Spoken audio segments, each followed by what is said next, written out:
real cases before a real judge. Plaintiff Sherelle Fountain met the defendant on Halloween, and they became friends with benefits. Sherelle now feels the defendant is nothing but a lovesick puppy, and she's suing him today for an unpaid loan. Defendant Corey Green says he cared deeply for Sherelle, and still does, and he felt they were in a relationship. Corey claims while they were together, he caught Sherelle in her bedroom with another man, and he insists he never agreed to repay her for the loan. Start with you. Well, first I want to say I am a huge fan of your show. Thank you. I am from Michigan as well, but from Pontiac. Okay. Anyway, I'm not far from there now. Well, I live in Atlanta, so. Okay. But in regards to the case. Well, I can make it there. Go ahead. Well, since he's out of the way. Hey, come on. Go ahead. But in regards to the case, Your Honor, I'm not going to try to be mean in any type of way, but I think Corey is a lovesick puppy. We were never in a relationship at all. We were friends with benefits. I'm just going to call it what it is. But I mean, Who's benefiting the most?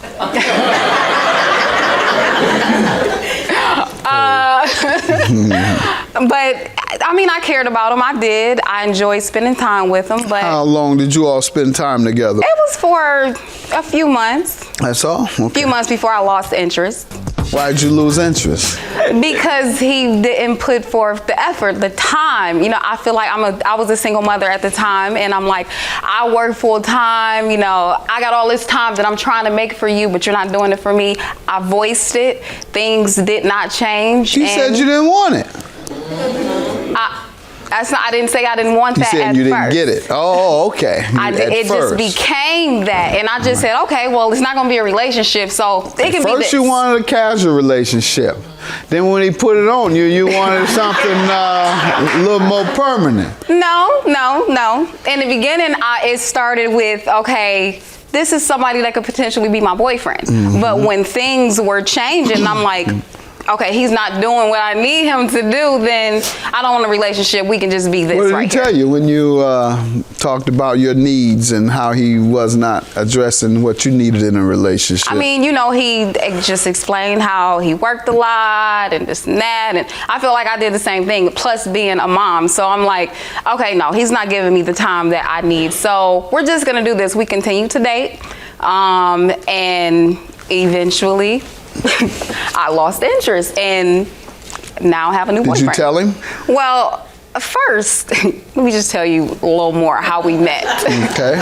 We met last year, Halloween. I decided to do something different. I never go out. I never dress up. I decided, all right, let me do something a little different. Dressed up as a sexy cop, went to the club, and ended up meeting him.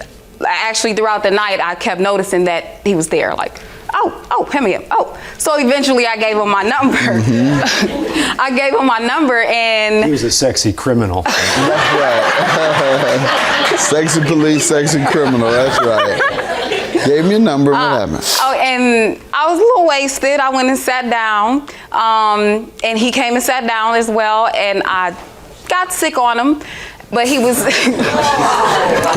I said I was wasted. I got your point. But he stayed by my side, you know, kind of helped me out, even offered to drive me home. And that's when we started the dating. Of course. He took you home and took advantage of it. He didn't take me home. Oh, okay. I said he offered to take me home. Did not take me home. But, you know, we dated, we went through all of that. And then it stopped probably, that was in October. Me voicing was like a couple months later, December maybe. January is when I really was like, yeah, I'm not feeling the whole relationship idea. And I was spinning him. He was texting, calling. I really wasn't responding to him. I was spending time with somebody else. In February. He didn't know that he knew that I was managing. This was my artist. He knew that I was managing, but it wasn't that initially. So you slept with your client? Basically. I mean, you could say that. It eventually became that. It wasn't that at first. Is he a recording artist or something? Yes. Does he have a hit record? He is not on the radio yet. Okay. Let me hear from you, sir. Thank you, Your Honor. Well, I caught Sherelle cheating in her bedroom with another man. I say that because I was under the impression we were still together. What do you mean caught her? You came in? Well, I was concerned. She hadn't, as she said, been returning any of my phone calls, text messages, smoke signals, carrier pigeon. I did it all. So, with that being said, me being the concerned individual that I am, because I care deeply for her, still do, I did something I don't normally do. I popped up, you know, Rule 7 in that dating handbook, don't do it, I broke it, whatever. So I showed up and her children let me in, and she eventually came out. And she was really in the bedroom? It was locked. I know, because you know how we used to do, like we would be in the lock, you know, kids, door, us. So I knew it was up. We went outside, she sat on the steps, and you know, I didn't really say anything for a while. And then I just asked her like, yo, I know what's going on, why couldn't you tell me? And she didn't say anything, and she basically just said, well, I didn't know how to. So I was a little emotional because, you know, my grandmother had contracted breast cancer during around that time, and I felt like she wasn't there for me. Had she ever told you earlier that she didn't feel you all were going anywhere, or that you weren't fulfilling the needs of a relationship that she needed? Yes, I did. No, she didn't. I'll tell you what happened. I was very supportive. She was so excited. Oh, you know, I'm supporting this artist now. I'm in the industry. I'm a manager. Do you, babe? That's great. What type of artist? He's a rap artist. Okay, a rapper? Right. What do you do for a living? I'm in IT. Mm-hmm. Yeah.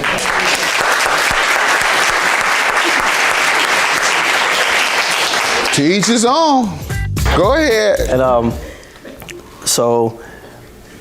you know, she started telling me about that, telling me the stories about how, yeah, you know, I'm managing the artist, and she talked to different producers, and they would warn her, hey, you're not sleeping with your artist, are you? No, I know this, you know, that's not what you do. So, you know, I noticed that, you know, she stopped texting me, stopped calling me. You know, she was going out late nights doing things out of her. Stevie J sleeps with his artists. No. You're not a female Stevie J, are you? Not at all.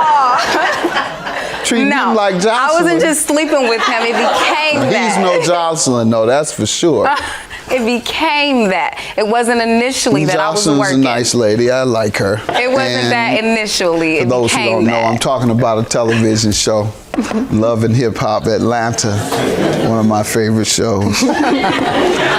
So the main character, Stevie J, he is a producer, a renowned, worldwide, successful producer, and one of his clients is a very talented, in my opinion, singing artist, and he also has a girlfriend and who is the mother of his child, and they're always getting into it about him sleeping with his artists. So that's why I called her a female Stevie J. Not at all. Sleeping with he get those type of artists to do that. But Stevie getting producing platinum records though. You better wait till you get some platinum records to start sleeping with. Not that he's not working. That's what he enjoys to do, but he's working. All right, good. You want to tell me about the loan you're suing for? Well, before the relationship, whatever we had, dissolved, I offered to loan him.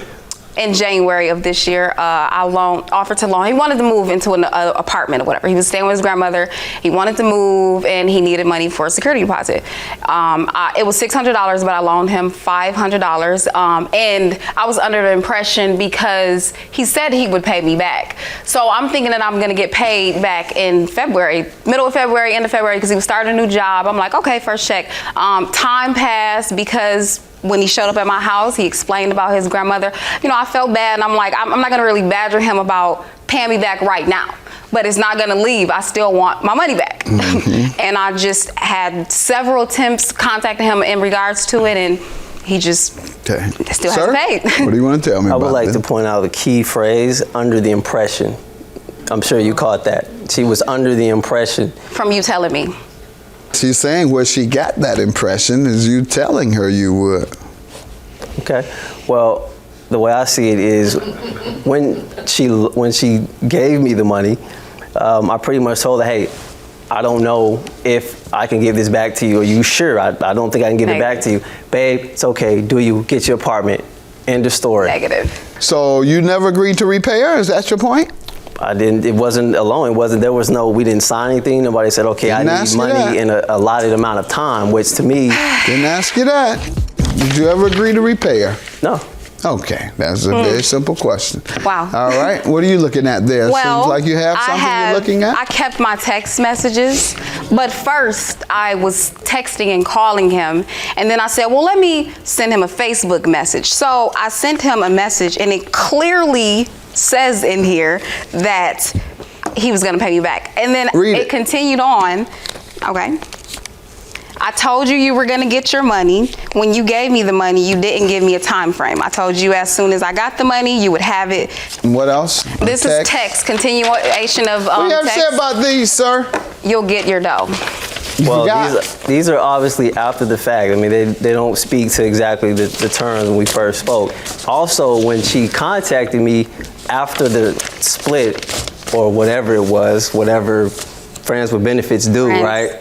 Exactly. When she initially called me or texted me, it was more like, well, do you think you could give me my money back? Obviously, I didn't really feel obligated. Plus, I didn't have it.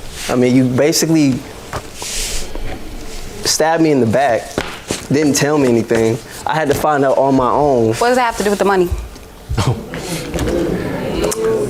Okay. Is that how Stevie J treats him?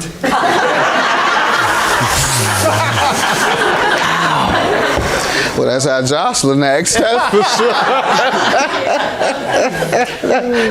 All right, sir. The point of the matter is... No, the point of the matter is I was very clear. I said, did you ever, I even said it twice, ever promise to repay her? You said no. Now I'm looking at you promising twice. Judgment for the plaintiff. Have a good day. I still care about her. You know, if this puts this dark cloud between us and, you know, we could be amicable, that's fine. I'm just glad it's over with and I can put this behind me and I don't have to contact him anymore. I mean, I still think he's great, but I don't have any feelings at all. I never had feelings, I just cared. It wasn't strong feelings, so I'm over it.